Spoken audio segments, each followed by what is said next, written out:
If you look at plastics, generally there's 8 to 9% is being recycled. People can have these bottles, but by reusing them, they don't have to make the cost of the bottle time and time again. If we can get, for instance, ICT partners on board, we can bring those logistical costs down.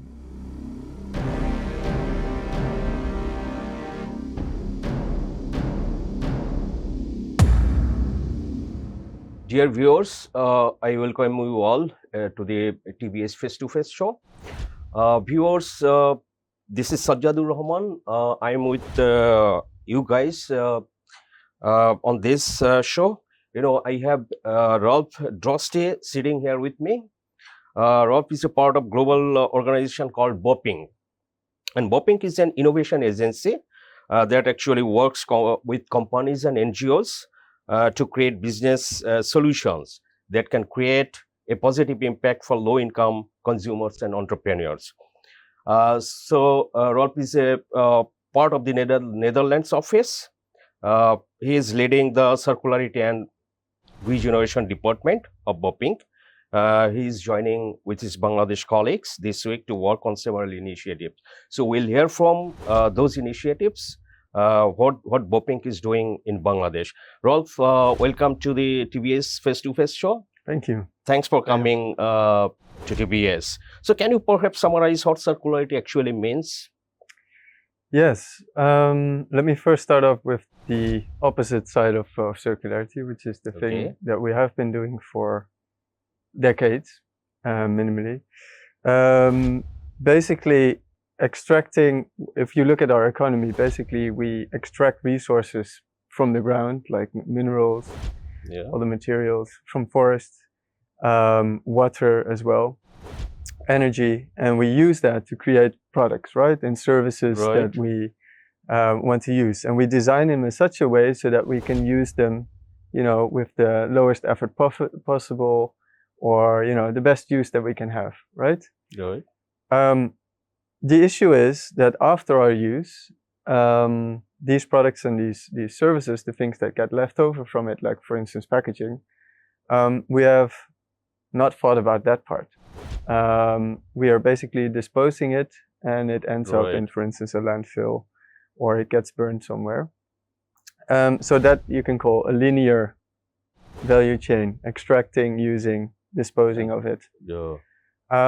The idea of circularity actually proposes, let's turn that linear line into a circle so that we can keep on reusing the resources and energy that goes into our products and use it for future generations as well. Okay. But there have always been voices raising concerns, about sustainability. And, it is very difficult for countries like Bangladesh, which is mostly dense populated country in the world, and people here are not so much aware about, even, disposing these plastics they use every day. Almost every product, if you see any shops, it is full of, plastic packaging in almost every product nowadays. So, why has this particular circular idea become so prominent in recent years?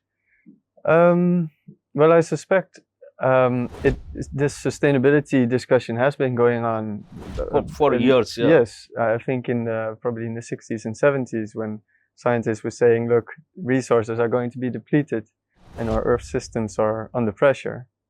But it's only, I guess, on a global scale that we're now really starting to feel the effects of it. We haven't been doing that in the decades. We've been innovating our way out of it. But there's less room for new innovations to actually solve our problems. Like, for instance, the water, the access to clean water is getting slimmer and slimmer. Clean air, the same. And I guess also the amounts of waste, the sheer amounts of waste, are a lot bigger than they used to. Both because many people are now able to purchase more, but also because we've had some population growth in the meantime. So the issues that we were foreseeing at the time are now actually affecting us. And it's not just consumers or maybe the governments of the world, but it's also businesses. They are actually now feeling how the costs of doing business are actually rising. So everybody gets affected. So the urgency is quite, is a lot more apparent than it was in the past decades, I suspect. Right. When plastic was innovated, particularly for a small pack like sachet, I think it was in early 80s. Yeah. So then it was a huge excitement because low-income countries like Bangladesh and African countries, consumers there, they can buy a product, at less price. Yeah. So it was very appreciating at that time. But now, many people think this is a curse for the world. Yeah. So what do you think? Why, this plastics, companies who actually producing these kind of products, so don't they have any responsibility to manage and reuse, recycle this kind of plastics? Yes, and I think maybe even if you look at myself, I've also been involved in spreading these packages in a way. Okay. Basically with the same ideal of bringing affordable products to consumers that did not have access to it at the start. Right. But we, and with us, a lot of other companies are actually trying to look for opportunities now. The issue that I think we have is kind of a lock-in situation, right? There's a big infrastructure which was set up to around these sachets, which has been giving its benefits, but now the pressures in the context are getting so, I guess, ferocious in a way, that we have to look at methods to basically reduce the impact of it. And I think the circularity, that's actually the key reason why we are so focused on circularity, is to solve that exact issue. So sachets is actually the biggest theme, maybe the biggest theme that we are working on currently at BOPINC. Right. So can you describe perhaps what you see as relevant for Bangladesh? Yes, definitely. I think maybe just explaining the main strategies within circularity. I mean, there's many perspectives, of course, but the idea, of course, is to create that circle. So to make it, to sort of give a rule of thumb, there are 3 R's, which are very prominently used. The first one is to reduce the packaging, if we're talking about packaging. Yes. The second option is to reuse the packaging, so we don't need to extract new resources and constantly make new ones and create more waste. And the third option is actually to try and find a way to do something with the packaging that's already existing. Recycle. To recycle, yes. Or recover for energy, for instance. Now, maybe the simplest rule of thumb is to start with reduction, then go for reuse, then go for recycling. In terms of sustainability, it doesn't always have to be true, but that could generally be the rule of thumb. And this is also a framework through which we can look at the Bangladeshi context, specifically at sachets, for instance, which there are many of course, here. And to give you an example, I've just been visiting Bada a couple of days ago, where we are working with Unilever, an FMCG company, to set up a refill system, which basically means we have developed a tap which can actually service low-income consumers the same way sachets have done, sometimes even more affordable than sachets, because we're reducing the packaging. The sachet packaging we take out. Instead, we give reusable bottles. People can have these bottles, but by reusing them, they don't have to make the cost of the bottle time and time again. Right. So they're only paying for the product. And that in turn also helps us reduce the packaging materials and create that reuse loop. So that works both sides. There's a lot required for it, so let me pause there for a bit. But just going on to the other R, the recycling bit, I'm actually quite excited about an endeavor that we started 2 years ago, with a company called Arbab Group, who's located here in Dhaka. They've been able to set up and even improve a technology from other countries. They brought it here and improved it for the local context, whereby they can actually upcycle sachet waste. Okay. So maybe just a little bit of background. If you look at plastics, generally there's 8 to 9% is being recycled. In Bangladesh or across? Globally. Globally.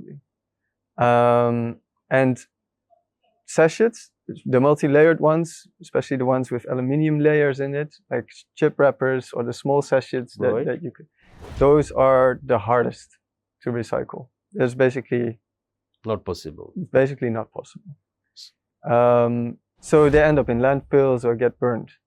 So what we've now done with Arbab Group and with other partners, such as FMCG partner Arla, Danish dairy brand, we've developed this technology, and actually it might be nice to this is actually one of the products that came out of that machine. And this is made out of, if I recall correctly, 50 chip wrappers. Okay. So made of plastics. Yes. So it's not recycled in a way that we bring it back to the raw materials. We basically create new products out of it that can be used for a much longer period than just one packaging. Right. That's a good one. Made of. So you were talking about the refill machines. You set up at Bodda in a shop. So what is the technology? Is it expensive, or can it be spread out across the country? We'll have to see. We're in a piloting phase, and there are many pilots. We're doing multiple pilots across the globe, actually also in other markets. What I'm quite fond of this machine in Bangladesh is that it's actually the first time it provides it's a relatively low cost machine. It is technically capable of doing the things that we need it to do. And it's basically the first time, as far as I know, and I'm checking all the markets, that we've been able to develop a machine that is able to service the lowest income tiers. So there are many refill initiatives across the globe. Most of them focus on higher income markets because it's easier as a business case because there are higher volume sales. So I'm quite excited about this endeavor, actually. So can these machines be, developed in Bangladesh or made in Bangladesh? Yes, they are. Well, right now it's an international partnership because we're getting expertise from various parts of the globe because it's quite complicated technically to develop it at low cost. But it is being manufactured in Bangladesh at this point. But like, you just said, plastics are also very convenient, right? So how is the circular economy proposing to help us with these issues? Yeah, I think like I mentioned, those 3 R's are good to take into account. You were talking about 3 R's. That is the reduce, reuse, and recycle. Right. Some even end up 11 R's. There are different strategies, but these 3 are generally. So what are you proposing in Bangladesh? All 3 actually. All 3. The issue is, like I'm mentioning, the refill solution is a way to reduce future amount of packaging and to reuse what we already have. But there's a lot of waste already. There is also, we will not be able probably in the coming years to find solutions in the reduce or reuse areas for all the different products that we have here in Bangladesh, for instance. Especially the sachets one is a very difficult one to change. So recycling, if you ask me, will have a role to play, especially since there's already waste. The issue, however, is both these solutions require very, very strong partnerships, if you will, with many stakeholders. So maybe just to elaborate, especially on the recycling bit, what we're doing now is we're trying to organize waste collection methods that are of relatively low cost and can be effective, so that it can fit within the wider system, because otherwise this will be incredibly expensive and nobody will purchase this, and that means recycling is not an option. So I think Unilever is doing some kind of they collect waste and they're trying to reuse and recycle those things. So can you give the viewers an idea about the plastic use and management in Bangladesh comparing to some other peer countries, like where BOPINC is present? Yes, definitely. Well, I think Bangladesh is one of the countries, along with, for instance, Indonesia or the Philippines, where sachets are very, very prominent. So that is a difference compared to, for instance, the country where I come from, the Netherlands, where there's much more use of bottles. Now, what this means is different types of plastics. So that means we need to find different types of solutions for this packaging. To create that circularity. So what I think, this is my opinion of course, is there are certain countries which overlap. So Philippines, Indonesia, Bangladesh, they all have big waterways, or at least water, and loads of pollution because of the sachets. So if you ask me, there's overlap there in terms of finding solutions. I guess maybe just to also compare with some African countries, we also do a lot of work in Kenya, Nigeria, Ethiopia, and other countries as well. They also have sachet problems, but it has maybe slightly less to do with waterways. So the means of collection can be organized differently. There are some nice examples of waste collection happening in Africa as well. So I think what we are doing, we are also trying to learn from what is happening in those African countries in terms of waste collection and apply it here, and vice versa. So right now, Bangladesh in this recycling sphere. So how is Africa doing?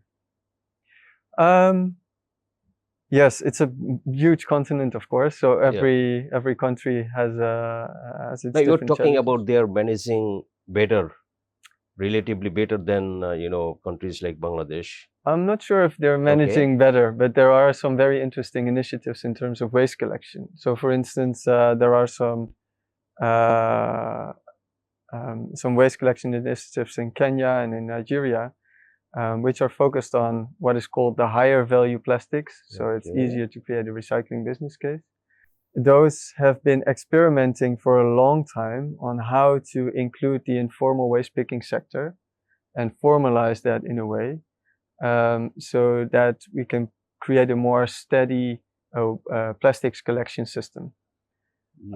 So they've pivoted a lot of things already that we can learn from, and we know, some of these learnings we can apply in Bangladesh. And there are initiatives in Bangladesh starting up, and we hope to facilitate that conversation as well, learning from other countries to basically set up an ecosystem.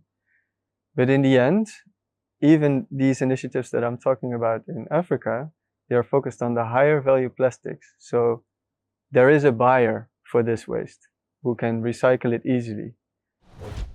But still, there is a large group of plastics where there is no buyer yet.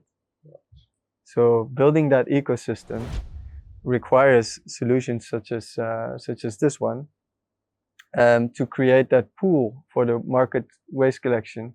Because otherwise nobody will have any incentive to do anything about the waste. Right.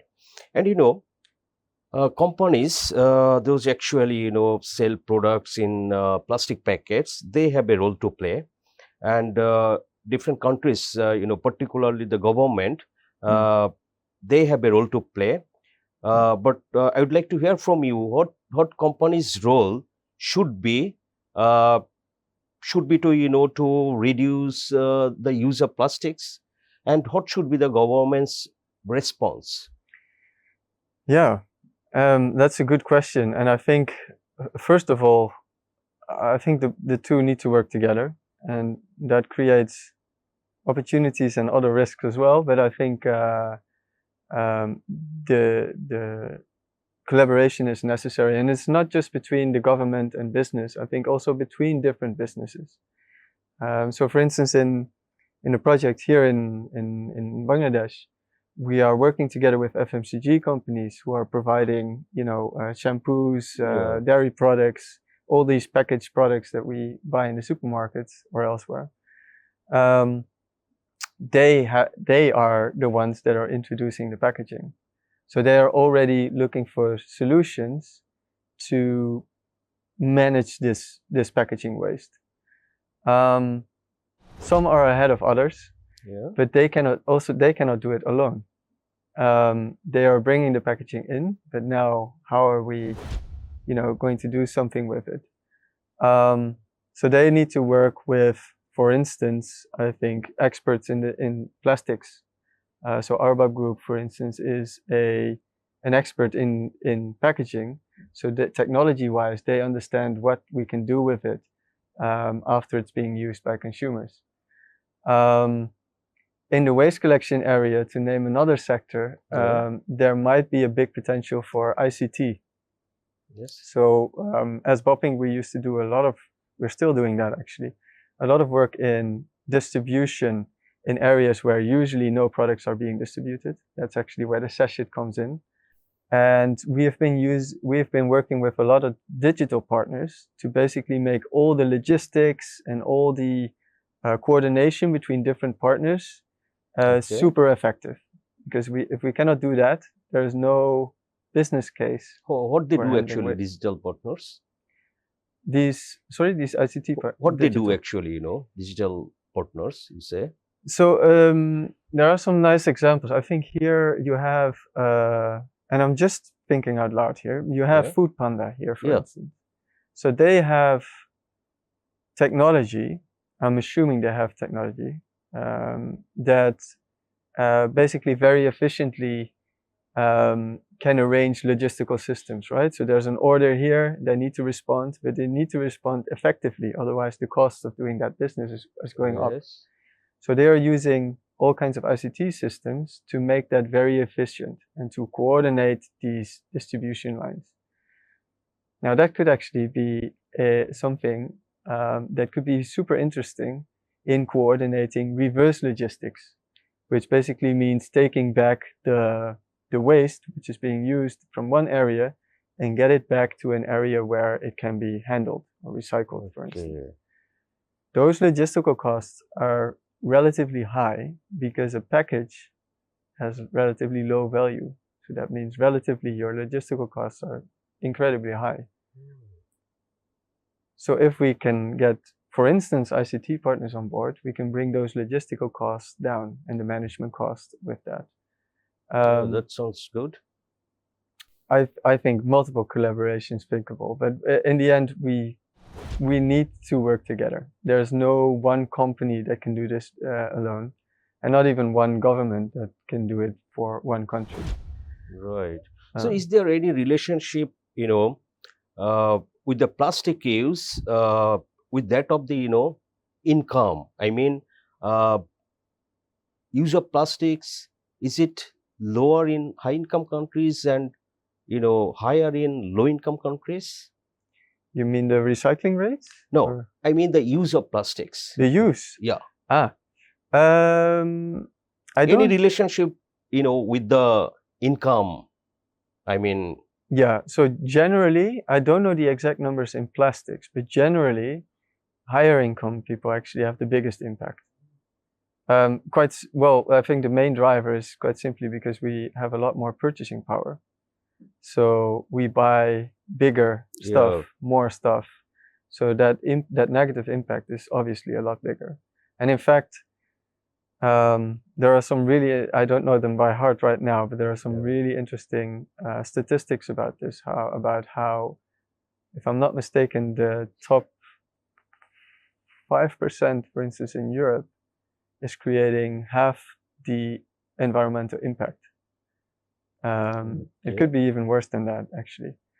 But it basically says per unit, higher income person has a much bigger negative effect on the environment than a low income person. Right. So, countries have to be rich, for less use of the plastics. So, in your opinion, what would help us spur towards this circular economy? Yes, well, in particular, your introduction to the question, I think that's the Yeah. most relevant part. The circularity is also a way of not depleting your resources. So even, looking beyond plastics, for instance, Bangladesh might have a lot of fertile soil. Yes. There's water, there's resources available in Bangladesh. Now, in a linear sequence, quite often those resources get extracted, you go elsewhere, there's value added, and then it's being sold there. So Bangladesh gets a payment for the resources that were extracted, but will not see anything in return. Just one payment for raw materials. Now, if we create a circular system, that might actually be a way to also generate more wealth, because you have a continuous relationship between where the product ends up and where the raw materials came from. And you could even think of internal, like in-country circular systems, which can basically maintain the wealth here and not being slightly less extractive, I would say. Yes. Yeah. So, Rolf, would you want to say anything for the viewers? I mean, also consumers, how they can be conscious about use and disposing plastics in Bangladesh? Yes. I'm struggling with that myself on a day-to-day basis. Obviously, products come packaged. All products have some kind of negative environmental impact. But maybe a good way, a good thing to keep in mind is actually those 3 R's. Okay. Reduce, for instance, if you talk about packaging, reduce the amount of packaging that you're using. Try and focus on reusing the package that you have, which a lot of people are actually already doing. And if you use a package that can only be used once, like for instance a chip wrapper or plastic, make sure that you enable a system where the waste can actually be managed. Because there's a high cost to collect the waste if it's so dispersed as it is, for instance, in some areas in Dhaka. If it's not being collected and centralized, then the cost of getting rid of the waste are way too high and it will not be solved. So I think we have to work together and change our behavior together in order to enable that circularity. So consumers should dispose plastics with other organic waste. It should be different, like it is in high income countries, but not in Bangladesh so far. But in some places I think that is there, but not everywhere. So consumers here throw plastics with all other organic products in the same basket. So this is not collected properly. Yep. So consumers can do it, yep. And so that this waste collection can be and managed properly. So Rolf, thank you very much for being with us. Thank you. Yeah, for having me. Viewers, we did discuss about the use of plastics and how this can be managed. So Rolf told us about 3 R's, which is very important: reduced, reuse, and recycle. So these plastics once have become very excited innovation, because low income countries, consumers there, they can buy this a small pack of shampoo or biscuits, chips, anything. But now this has become a curse for every country in the world. We have seen the impact of these plastics in the seabed has grown up because of these plastics, and the rivers also. So this has become a curse now, and people across the world, they're talking about how these plastics can be managed. And so 3 R's here is the message: reduced use of plastics and reuse of these plastics, and then recycle. Then the world and every people, every person in the world, they can be benefited from this. So Rolph, thank you very much Thank you. once again. Okay, viewers, if you like our discussion, please like it, share it, and subscribe TBS YouTube. Thank you very much.